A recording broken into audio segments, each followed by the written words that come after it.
We're now joined by Tommy Ashley from inside North Carolina to take a deep dive into the Tar Heels. Tommy, how are you doing today? I'm doing well, man. It's good to be with you guys. Looking forward to Saturday for sure. Really appreciate you taking some time on this Wednesday morning. Let's look at North Carolina's season to this point. Undefeated, 4-0, ranked 14th in the country. What has this start been like? Is the record reflective of how the Tar Heels have played? Obviously, you had that very close double overtime win over Appalachian State a couple of weeks ago. But from a holistic perspective, what has the Tar Heels season been like thus far?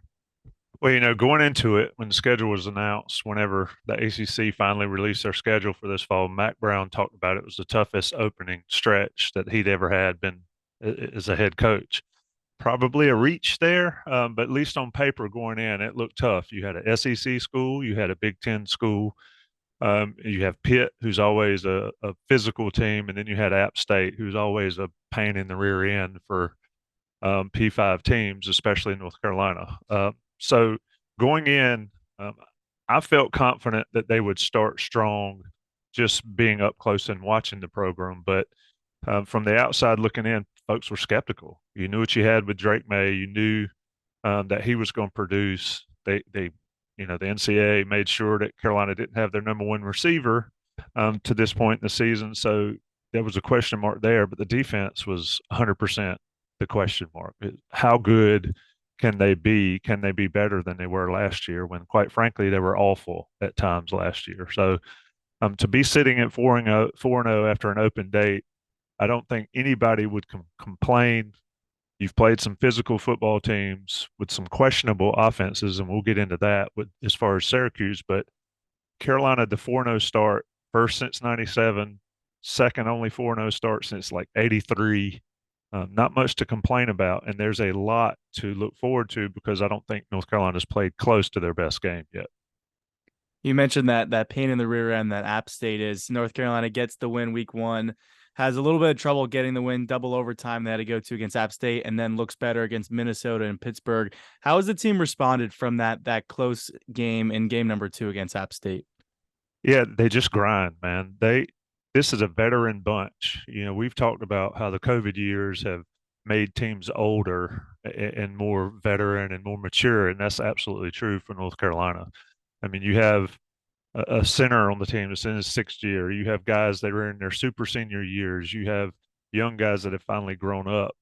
The business-like approach is different for me watching. I've been covering Carolina football, doing Inside Carolina for 20 plus years, and also have been around North Carolina and went to school there. So a long time coming to see a team actually focus up week to week and not ride the roller coaster as much. Now, granted, we're just 4 games in, and you can question whether Pitt's any good, which I don't think they're very good, but the defense is.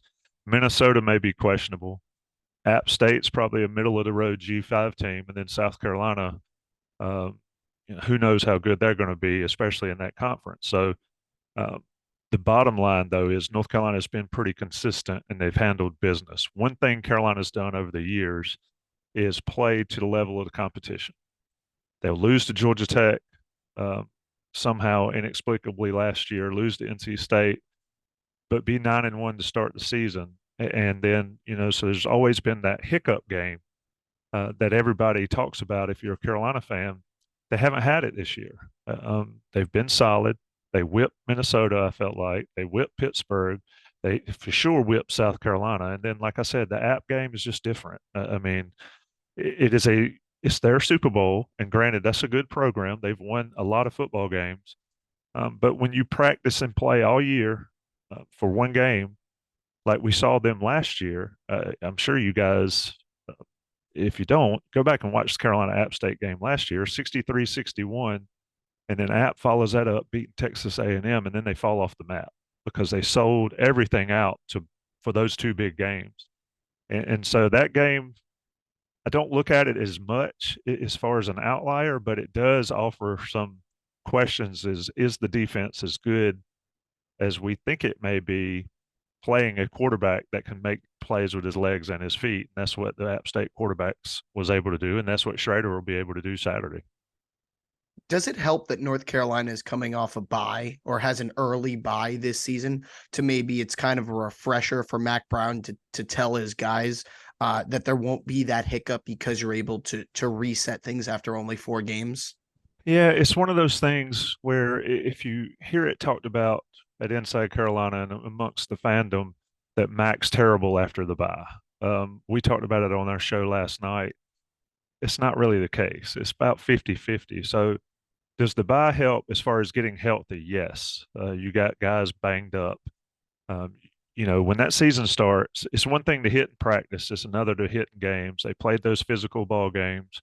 Drake got beat around a little bit early in the season. So you have that week to heal up and get better. They have an offensive lineman that was out. I guess he's expected to play or should play on Saturday. So in that regard, yes, the bye week at 4 games in is good. And then as far as the resetting type, angle that you're taking, I think it's also good because you go back and you sort of break your season up and you look at, okay, we're 4-0, but we didn't play well. What do we need to do to fix all those things? And so that's a good thing as well. But then you sort of get in the rhythm of a season. You have a routine. We're going to play Saturday. We recalibrate Sunday. We're off Monday, and then the week starts. And with the bye week, it's a little bit different. But one thing Mac said in his press conference on Monday, and the players talked about yesterday, is they are fully focused more so than they've ever been during a bye week or an open date.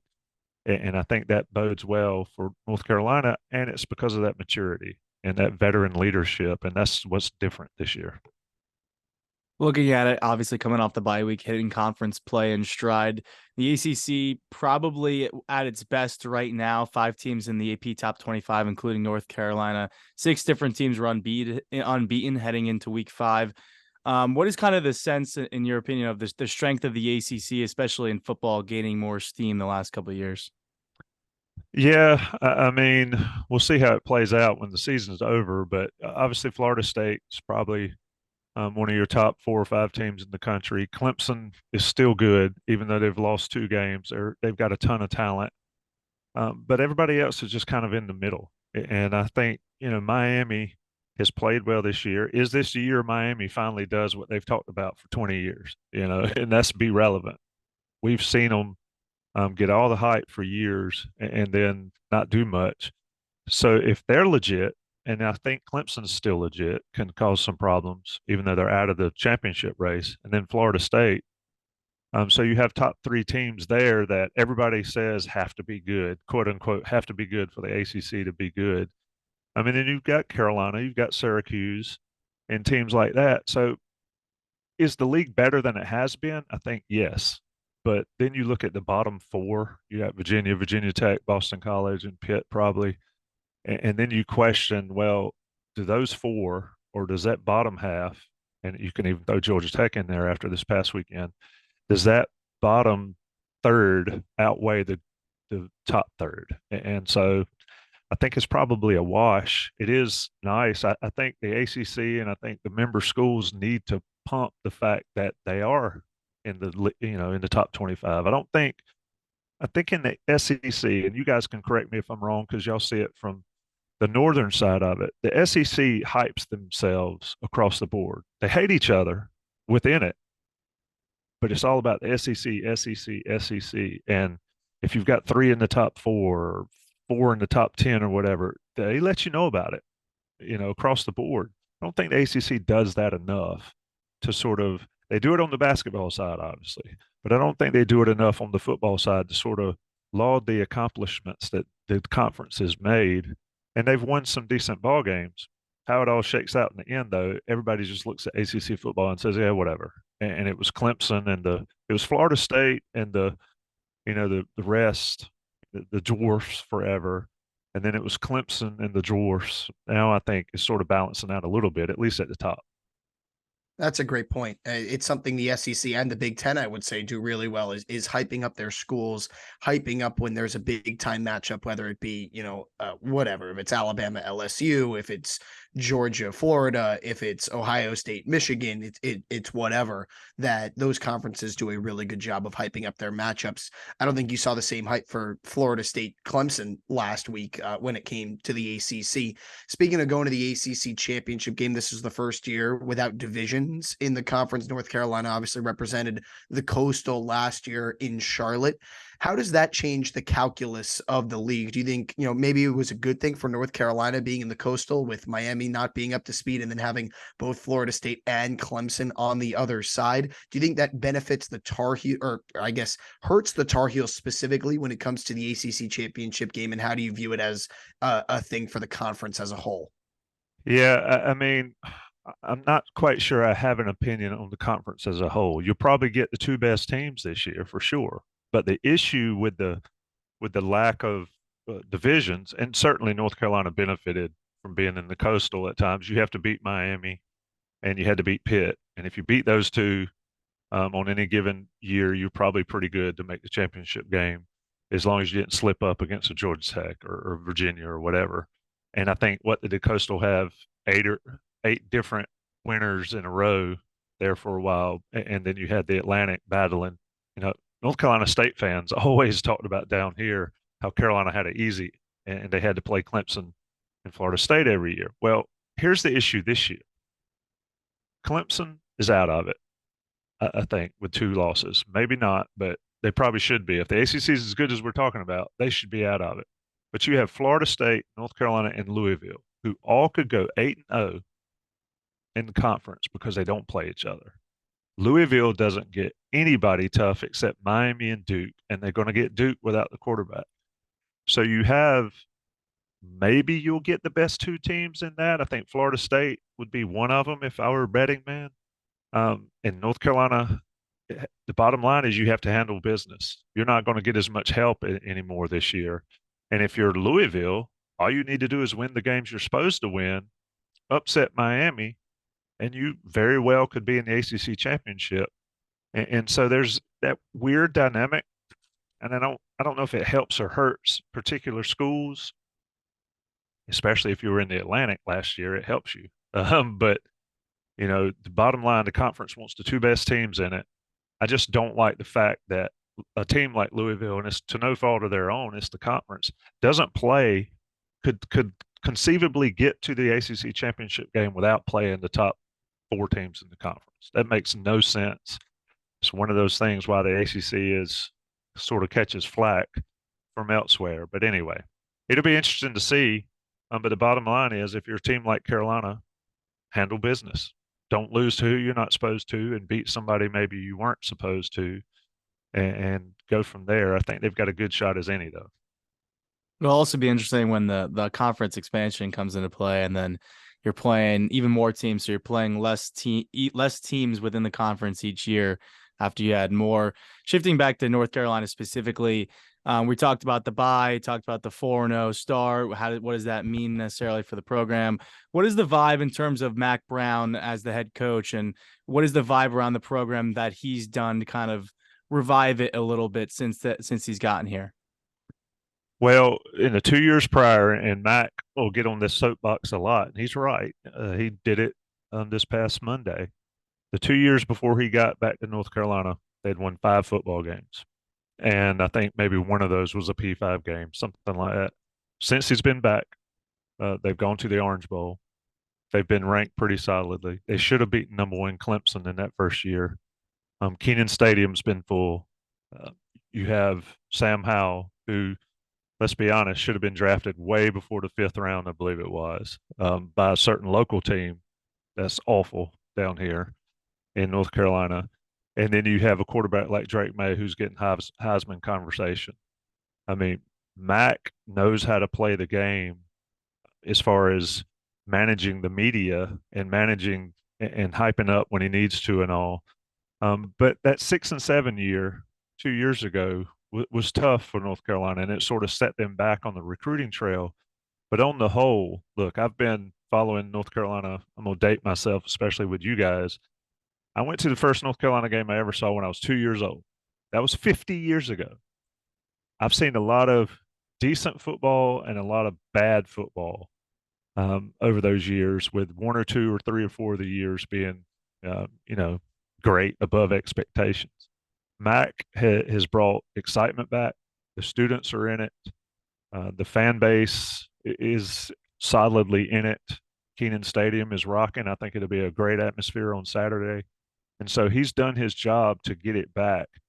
I think this is the year that he needs to sort of get over the normal Carolina hump of you're an 8 or 9 win team at best. And they won 9 games last year. You can't deny that it was a good year, but the way it ended sort of soured it for everybody. But he knows how to build. He knows how to build excitement.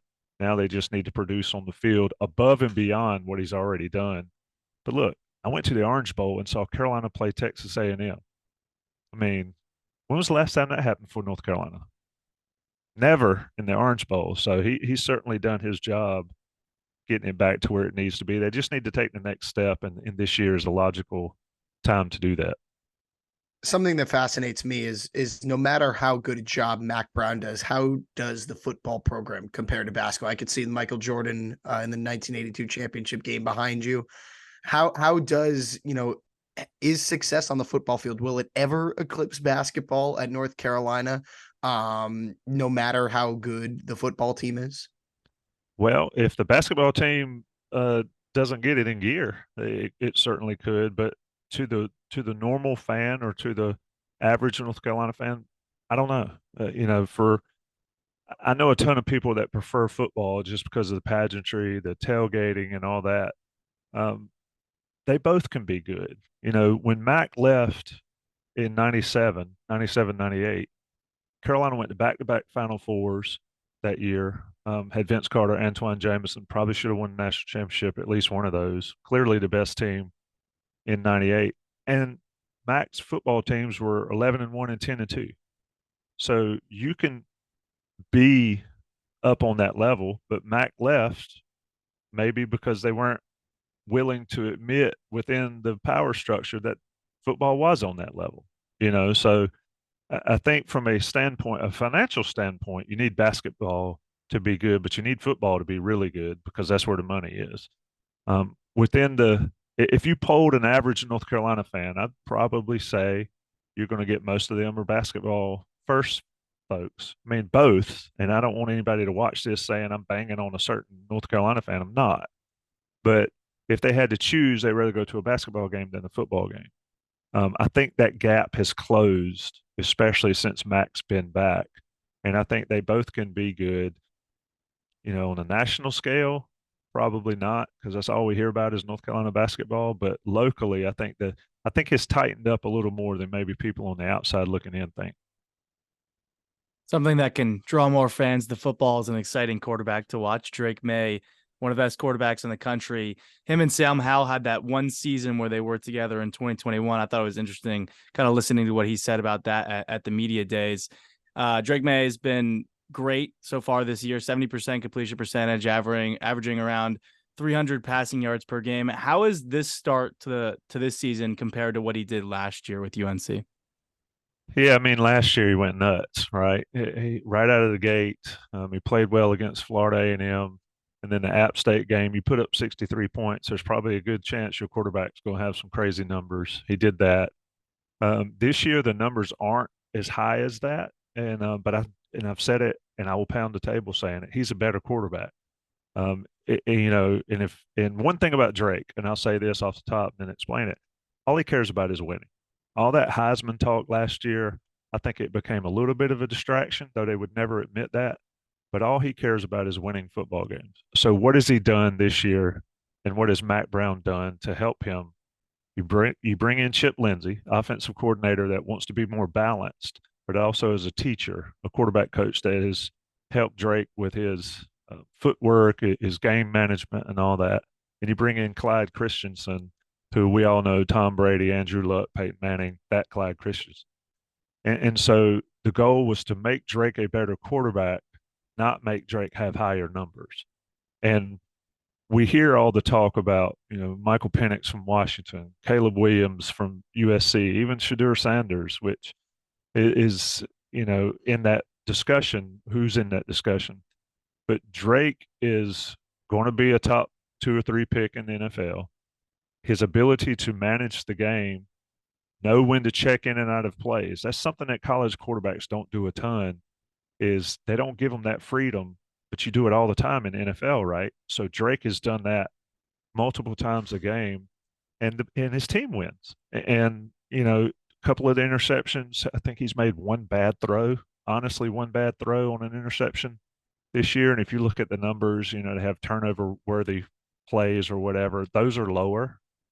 It's one thing to make a ridiculous play and a wow play that gets you on SportsCenter top 10, but when you look at it, it probably should have been a turnover, or it's one of those "what are you doing" moments. He doesn't have those as much. He's more consistent. He's a solid person. He's a solid young man. And while his numbers, again, aren't as high as folks expected them to be, he's better overall, and the team's better for it. You mentioned the interceptions. He's thrown 4 through 4 games, so averaging 1 every time he's taken the field. Is there a certain type of defense or a certain look or a certain pressure that can get him off balance, that can force him to make a careless error? Or is it just a happen of circumstance that he's thrown 4 interceptions through 4 games? Yeah, I mean, I don't know if there's one. No quarterback likes pressure up the middle, right in your face. And while he's a big guy and he can see over a lot of that, uh, he that affects everybody. He makes a ton of off-platform throws still that are just, your feet are not set, you're up in the air, whatever happens. You saw the left-handed throw against Pittsburgh. I mean, when you play like that, you're going to have throws that could get intercepted. And when I go back and I look at a couple of them against South Carolina, I think it was, he threw 2. And, one of those is clearly on the receiver. The other one, the receiver could have made a better effort. He made one where he got hit against Minnesota. Turnovers are partially with luck. I don't see him hitting guys in stride on the defense, like some quarterbacks are prone to do.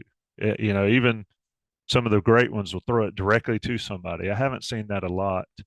But, if I were defending Drake, I would absolutely try to get pressure in his face and force him to go left or right. But then again, he's been excellent that way. So, and that's another thing, to go back where I was talking about he's better, is he protects the ball better when he's on the move. And he had several fumbles last year where he's just careless. And, turnovers, you want to cause pressure. And you look at quarterbacks and their numbers are worse under pressure than they are clean and all that stuff. But I think for his 4, it's just been a situation where wrong place, wrong time for his throws, and maybe his receivers could have bailed him out a little bit more. And there's none of those "what are we doing here" type throws, which is a good thing for him. Something I think Drake Maye is kind of known of from the outsider's perspective is more of a passer. And when I was looking at the stats, he has over 10 rush attempts in each of the last 3 games. So he's clearly utilizing his legs. How much does that impact the offense? Because as we saw in Notre Dame versus Duke, Sam Hartman, not really a runner per se on that crucial down, goes and gets that first down. How much is Drake using his legs to really impact the offense so far this season? Yeah, I think that's a great point. I mean, I was watching that Duke Notre Dame game, and to be honest, I kind of I like Sam Hartman. Obviously, he was here at Wake Forest forever, but I wanted Duke to win that game for the ACC, like we talked about. And to see Sam scramble around and then sit there and wait, like look around and say, well, I might as well run for the first down. It's huge. I mean, how big of a backbreaker is that for a defense to have that happen? And you saw what happened a couple plays later when Estime scored a long touchdown. Is it just absolutely killed Duke? And for Drake, when he extends plays with his legs, when you've done everything, you've covered everybody, and it's 3rd and 8, and you've done your job across the board, and he still gets the first down. I mean, those are backbreakers. I think Schrader's the same way for Syracuse. Is if you don't get him on the ground and you don't blitz him or rush him with discipline, he's going to kill you with his legs. And as good as Drake's arm is, I think what separates him to another level is those feet and his ability. And he's a lot tougher than he looks. I mean, he's taken some big shots this year, especially. And I mean, and some borderline, like we're trying to take your quarterback out shots, which I understand as well. And he keeps right on ticking. Uh, but he hasn't run it as much this year. I don't have last year's in front of me. I mean, last year he came close to rushing for 1,000 yards because he doesn't have to. He's got a stable of running backs that he can hand the ball to that'll handle it. But yeah, any quarterback that, whether it's Sam Hartman, Drake Maye, Caleb Williams, Schrader, anybody that can extend that play, break a tackle, get a first down when your defense thought they were off the field is just, it is huge. Number one thing defensive coordinators talk about, number one thing defensive players talk about is seeing a guy scramble for a first down on 3rd and long or 4th down and all. It's a deal breaker for defenses. When you look at the weapons around Drake Maye, he's used them well. You mentioned the offense being more balanced this season. You look at a guy like Amarian Hampton, has 7 rushing touchdowns through 4 games this season, 3 different receivers with at least 15 catches. And then obviously you mentioned Tez Walker earlier. He's not playing. So if you want to explain to our Syracuse audience what, for those who may not know, what the Tez Walker situation is, and then how Maye has been able to adjust not having a guy like that at receiver and using all the other pieces on the offense. Yeah, great question. So last year, North Carolina had Josh Downs and Antoine Green. Everybody knows who Josh Downs is, but Antoine Green was the deep threat. He got drafted. He may be in the league if he's not on a practice squad. But he had the guy, he could take the top off of defense. So he would drag defenders with him, and Josh Downs would get open everywhere. And so North Carolina went out and got Nate McCullum from Georgia Tech, who got you guys are familiar with, and they got Tez Walker, a Charlotte kid that was playing at Kent State. Tez was recruited by East Tennessee State as a high school player, blew a knee out, never went there. They pulled his scholarship after he blew his knee out. He went to North Carolina Central.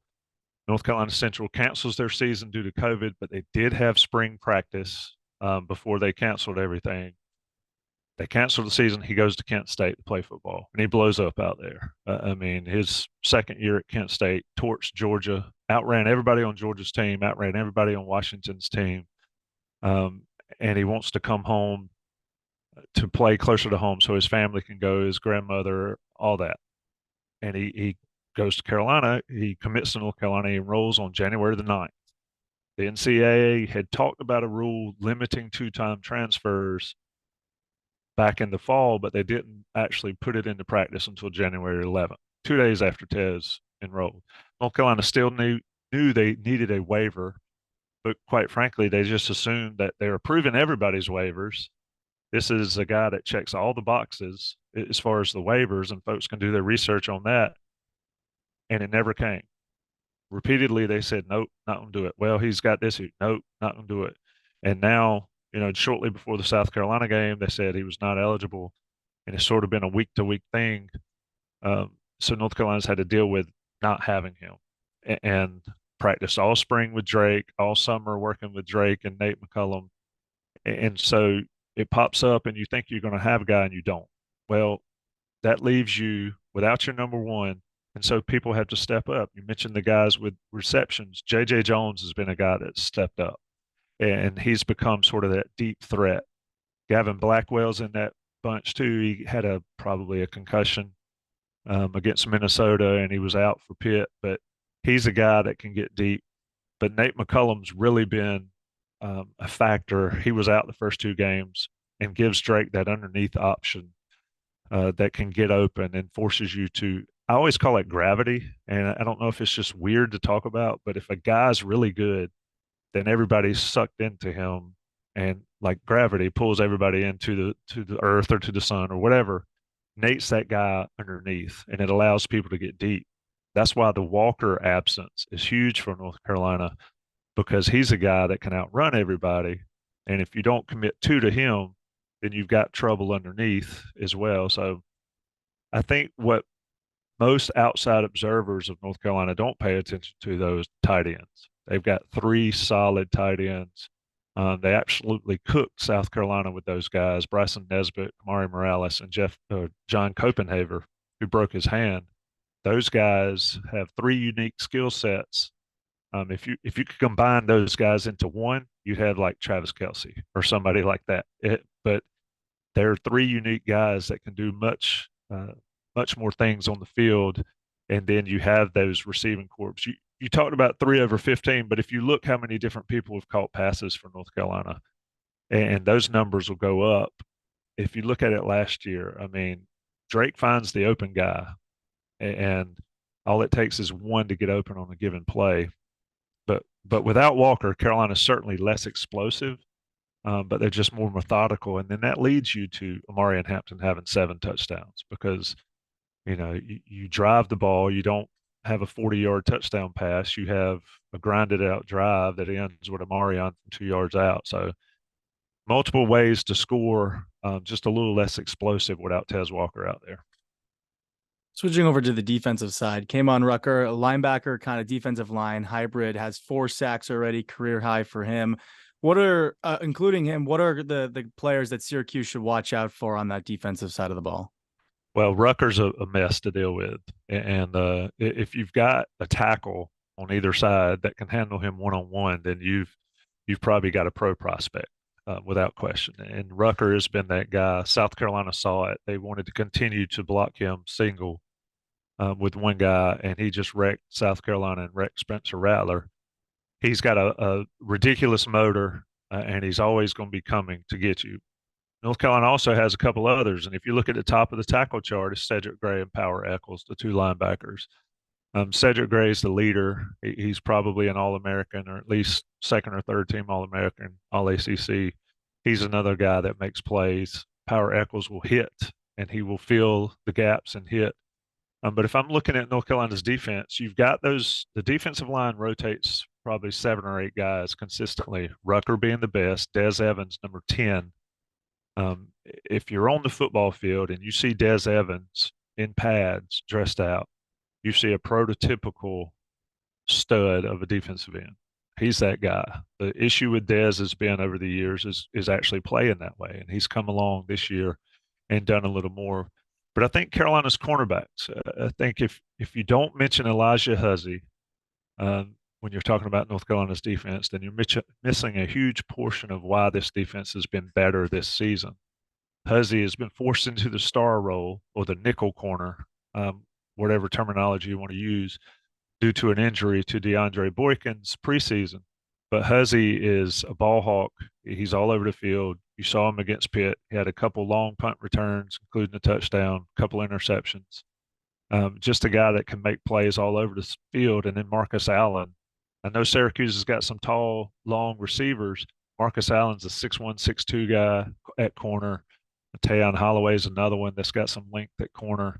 And then Huzzy. If North Carolina has any weakness on the back end, and I'm not saying they're a great defense by any stretch, but if they're weak, it's in the safety play at times. But Stick Lane, a guy from Georgia State, has stepped up there and provided more. But if I had to rank North Carolina's defenders on ones you'll get to know their names on Saturday, it's going to be Rucker, it's going to be Evans, it's going to be Ced Gray, and it's probably going to be Elijah Huzzy in the backfield. Yeah, it should be interesting. Damian Alford, the top receiver for Syracuse, 6'6". Dino Babers always keeps it hush-hush on which wide receivers will be available for the game. So North Carolina, and we'll have to see when game time comes. But in terms of matchups to watch, something that I noted was that North Carolina and Syracuse are both 1 and 2 respectively in offensive third down conversion rate. So getting off the field's going to be critical in this game. But is there a matchup, Syracuse offense versus UNC defense and vice versa, that you're looking for that might be a key to the game on Saturday? Well, I mean, the easy choice is Schrader, right? Everybody talks about the quarterbacks, and I would think that would be the easy take. But you mentioned the height, that receiver. I think for North Carolina to have success, it's Bryson Nesbitt's one of those 3 tight ends I mentioned. He's got a 6'6", 6'5", 6'6", can go up and get it. Those type receivers, if you go back and watch North Carolina against South Carolina, Xavier Leggett for South Carolina, Tayon Holloway was a freshman playing in his first game at the time. He was in the right position almost every time, and Leggett still had 170 yards receiving because he made plays. Those are the matchups I look at. Marcus Allen on those tall receivers for Syracuse. But I think, I said it's the easy choice. It comes down to getting Schrader. For North Carolina's defense, it comes down to getting Schrader on the ground when they have the opportunity. And I think on the flip side, it's the exact same thing with Drake Maye. I mean, you just cannot let if a guy's going to go out and hit 75, 80% of his passes, um, which is probably going to happen. What you can't let them do is do more with their legs on top of that. And I think that's the key. And that's why both teams are so good on third down is they stay above the chains or ahead of the chains and have shorter third downs, but they also have those two guys that can make plays.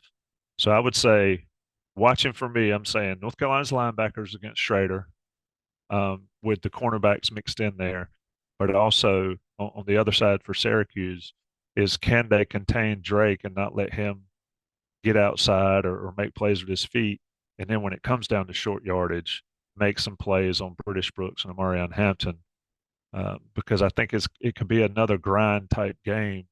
But you're right. Who gets off the field on third downs and then turnovers is the key here. And I truly believe turnovers are generally luck, right? How many times have you seen a running back fumble the ball, it bounces right back to him? And it's a weird shaped football, but it manages, that's luck if that happens. So we'll see what happens. But it should be a good ball game. It'll be hyped as battle of quarterbacks. I'd be surprised if those aren't the two guys we're talking about afterwards. But I could certainly see defensive players on each side being the real reason the game was won or lost. I'm kind of surprised right now. Right now, I'm seeing North Carolina only favored by 8.5 points, because Syracuse was 6.5 point underdogs against Clemson at home last week and then lost to an unranked Clemson team by 17 points. So for North Carolina to be ranked 14th and only favored by 2 more points than Clemson was on the road against Syracuse is a little confounding to me. Do you agree with that line, Tommy? And if you can, I'd love for you to make a prediction based on that before we wrap things up here. Ooh, yeah, I do not bet on college athletes. I've dealt with too many of them to put my money. I've got 2 of my own. I'm not putting my money in the hands of a college athlete, but I think the line's probably accurate. If it's a 7-point game, it wouldn't surprise me. One thing that Vegas tends to know is that, who's healthy for Syracuse. I think North Carolina's fairly healthy. Those play into it. Yeah. I mean, I can see a 7 to 10 point spread every game in the ACC. And to your point about the Clemson game, I think Clemson's better than people think. They should have beaten Florida State. Um, they've had issues with Syracuse up there, so you knew that game was going to be circled for them up there. So I think that may be an outlier. You're going to make me do a prediction on y'all's show. I usually do a prediction on ours. I'll say 33-26 Carolina wins. Doesn't cover, but wins. And I think it comes down to which quarterback made the play in the end. I just think North Carolina's defense, at least from being around it, North Carolina's defense understands the challenge maybe more than they would in years past. I'm with you. I think there'll be a good amount of points scored in this game, and it will come down to the quarterbacks, and how Syracuse, because they just were not able to execute last week in terms of moving the ball down the field through the air. So if Syracuse is able to do that better this week, should have a good chance to at least keep it close. But I'm with you. I think this is a game that Carolina will end up pulling out.